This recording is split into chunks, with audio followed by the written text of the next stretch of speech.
I'm trying to look at this from Philadelphia's perspective, getting James Harden, and I start with Joel Embiid, who might be the MVP this year. Now you're bringing in a ball dominant guard. How does this work out for Philadelphia?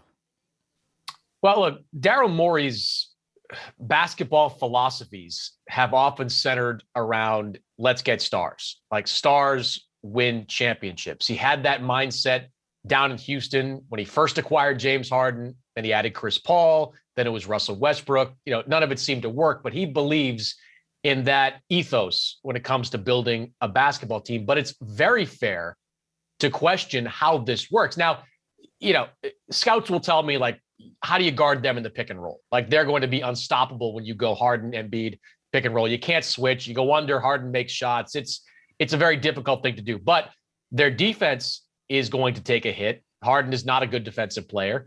Tyrese Maxey, who has had a tremendous second season filling in for Ben Simmons, he's probably going to have an adjustment period trying to figure out how he, a ball handling guy, is going to play next to Harden, who, as you said, likes to have the ball in his hands a lot. Look, Darryl got his man here in James Harden and deserves all the credit in the world for doing that. But at the same time, it is fair to question if what Darryl wants is the right thing. Like, would this team have not benefited from maybe looking down to Atlanta and gotten a package that included a John Collins or a Bogdan Bogdanovic and multiple draft picks back in return? I saw my old friend Bobby Marks on ESPN, used to work for the Nets for years. He said something on TV that rings completely true.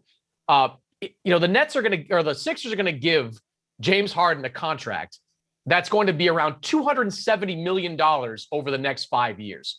And Bobby called it, in 3 years, the worst contract in NBA history. Without even seeing what James Harden is, it's going to be the worst contract in NBA history, because at age 36, 37, 38, he's going to be making well north of $50 million. So what the Sixers did is that they created like a 2, maybe 3 year championship window. And that is assuming the health and success of Embiid and James Harden.